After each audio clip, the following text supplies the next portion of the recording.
Aam Aadmi party సామాన్యుల కోసమే పుట్టిన పార్టీ. అప్పటి వరకు దేశంలో ఉన్న స్వామి భక్తిని పక్కన పెట్టి అసలైన ప్రజాస్వామ్య విలువలతో రాజకీయం చేస్తామని అధికారంలోకి వచ్చింది ఆ పార్టీ. అలాంటి పార్టీ ఈరోజు కొందరి మనోభావాలను దెబ్బతీసింది. ఇది కాదు కదా మేము మీ నుంచి ఎక్స్పెక్ట్ చేసింది అనేలా చేసింది. ఎందుకో తెలియాలంటే ముందు మీరు మాటలు వినాలి.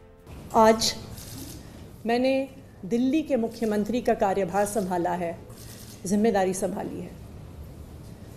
आज मेरे मन की वही व्यथा है जो भरत जी की थी जब भगवान श्री राम 14 वर्ष के लिए अयोध्या से वनवास पे गए और भरत जी को अयोध्या का शासन संभालना पड़ा।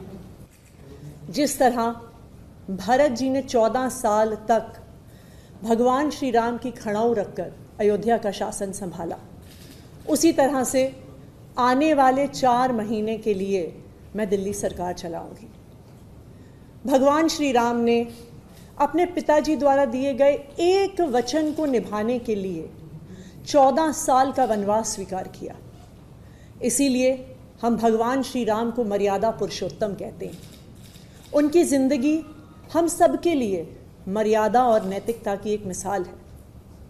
बिल्कुल उसी तरह अरविंद केजरीवाल जी ने इस देश की राजनीति में मर्यादा और नैतिकता की एक मिसाल कायम की है। అతిషి ఢిల్లీ సీఎంగా ప్రమాణ స్వీకారం చేసిన తర్వాత మాట్లాడిన మాటలు ఇవి. కేజ్రీవాల్ను శ్రీరాముడితో పోల్చారు, తనను తాను భరతుడితో పోల్చుకున్నారు. మరి ఇది భయంతో చేశారా లేక అపరిమితమైన భక్తితో చేశారో తెలియదు, కానీ చాలా అతి చేశారు అతిషి అనేది ఇప్పుడు టాక్.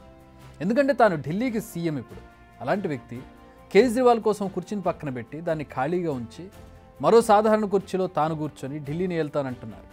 అంతేకాదు మరో 4 నెలల్లో జరిగే ఎన్నికల్లో ప్రజలే కేజ్రీవాల్ను గెలిపించి అతన్ని కూర్చోబెడతారని చెబుతున్నారు అతిషి. ప్రజాస్వామ్యం ముందు ఎవ్వరూ అతీతులు కాదు. వ్యక్తిగత పూజలకు అస్సలు స్పేస్ లేదు.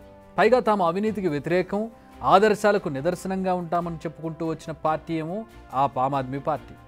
ఓటర్ల కంటే ప్రజాప్రతినిధులే ఎక్కువ కాదనేది ఆ పార్టీ సిద్ధాంతం.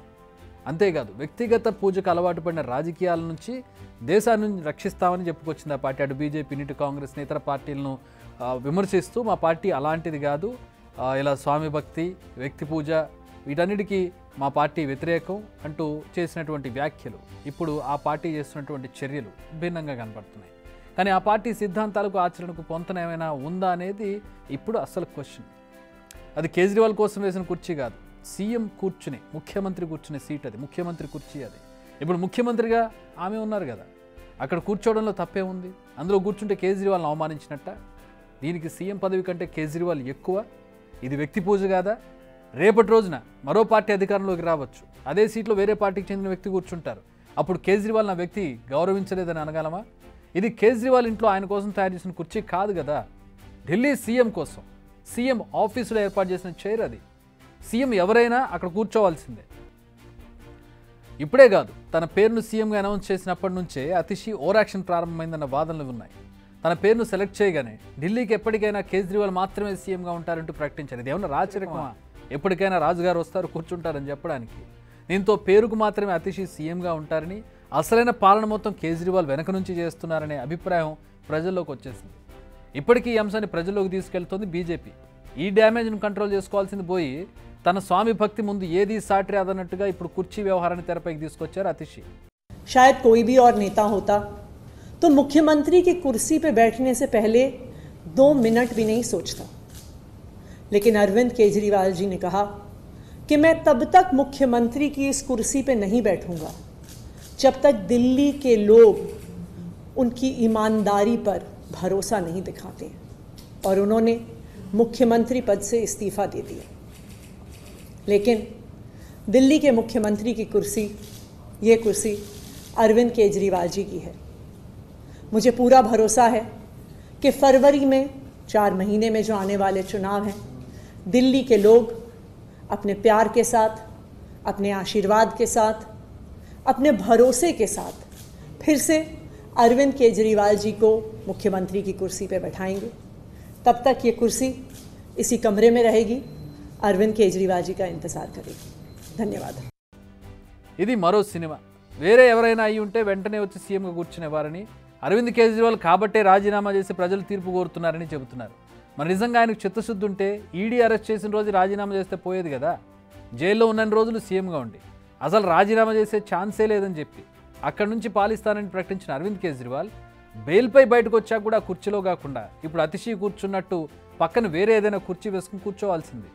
ఎన్నికలు అయ్యాక స్పెషల్ కుర్చీలో కూర్చోవాల్సింది. మరి ఇవన్నీ చేయకుండా రాజీనామా చేసి అతిశీని సీఎంగా చేయడాన్ని ఎలా చూడాలి?